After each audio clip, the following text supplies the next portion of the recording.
It's my feel-good breakfast show.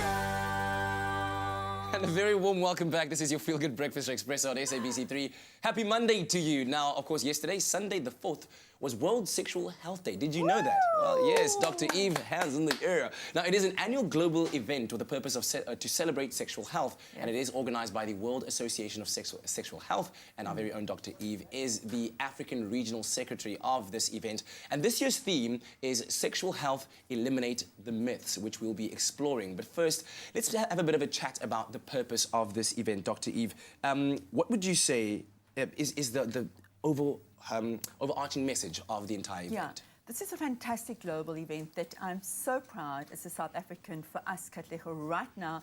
This is our contribution that we are making to the world to say this is what South Africans think about sexual health. These are the myths that we need debunking, and we're doing it right here on Expresso. So I feel really excited and proud about that. This is an initiative by the World Association of Sexual Health, which is the umbrella body for NGOs throughout the world who are members, who are practitioners of sexual health and sex therapy. We all belong to the World Association. And as you said, I'm the Regional Secretary for Africa. So in 2010, there was an initiative taken, a decision that was taken that we need for people in the world to have a social awareness of what sexual health is. You know, when you think about sexual health, you only think about STIs and STDs and reproductive health and about unwanted. We think about like the negative things, right? This isn't. This is a celebration that we have a right to have pleasurable, fabulous sexual health. And that's what the initiative started. And every year since then, this is our 6th year that we really do celebrate. And today we're celebrating. And of course, we want to engage with you on this topic as well. Our lines are open, 083-9133-728. If you have any questions, any comments to make, especially regarding sexual myths that we will be debunking with Dr. Eve this morning. In fact, let's go to our viewers on the streets to find out what you thought about this question, true or false. Transgender people are confused. No, I think everyone's confused about life, but transgender people are who they are. That's just what they choose. So if not, that's who they are. That's the way they're made. False. I don't think transgender people are confused. I think it is a very confusing thing to especially become aware of who you are, but I'm sure once they have made that decision and come to that conclusion, they're very assured of who they are. Transgender people are not confused. But of course, people don't know a lot of things, and so I think we should approach things with a bit more understanding. Yeah. Transgender is something you're born with. I mean, a lot of people have gone through terrible experiences just because that's who they are. And if it was a choice, they would just choose to be normal. It's not something you choose, it's just something you're born with. I don't think transsexual people are confused. No, it's their choice or it's their natural orientation to be a certain gender, and that's where they are. So I think it's false. They were just born with the wrong body. That's all. Yeah, yeah.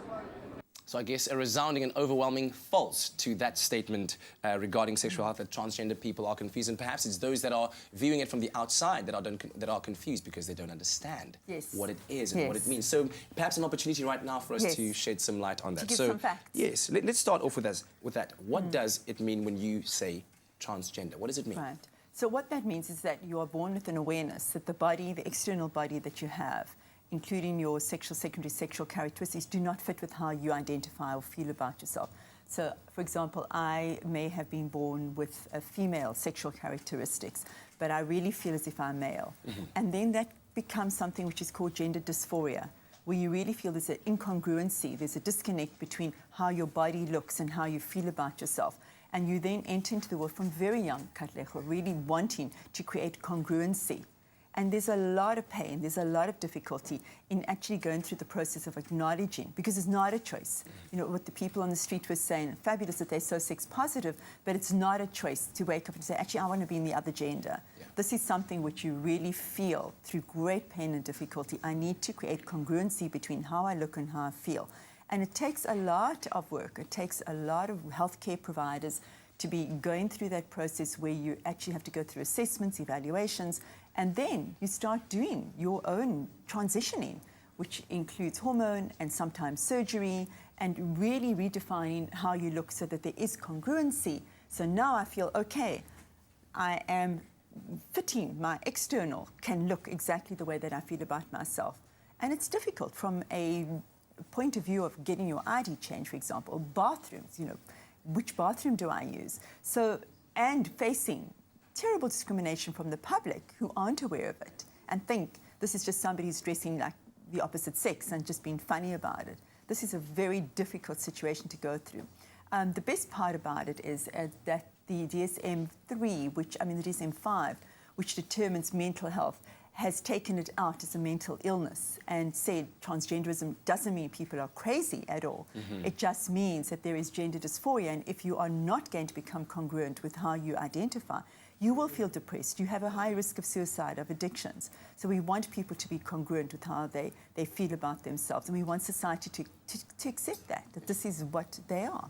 So why does society think that transgender people are confused?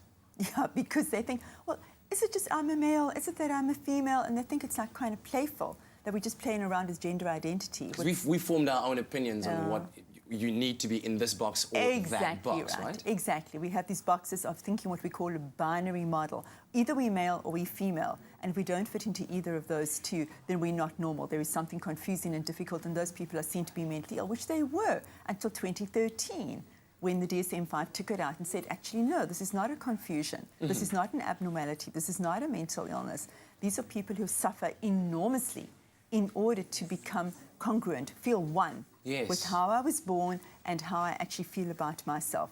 And there's terrible pain going through that process. So we and especially in South Africa, we have a constitution that says there will not be discrimination based on gender or sexual orientation or ability or disability. So we have the policies in place, we have the laws, but we as people still need to understand this is not confusing. If you have a child, and this is a big initiative, go on great on that. Yeah, as parents, educating yourself, as a public, educating ourselves so that we are better, I think, informed. Absolutely, and equipped to deal with it. And there's a lot of work that's been done around children. All right, we'll keep on chatting about sexual myths. We are debunking them today, of course, in celebration of World Sexual Health Day. That was yesterday, Sunday, the 4th of September. And of course, our lines are still open on 083-913-3728. But right now, we're going to take a bit of a break from the discussion and head on over to the kitchen. Oh, you can make my day.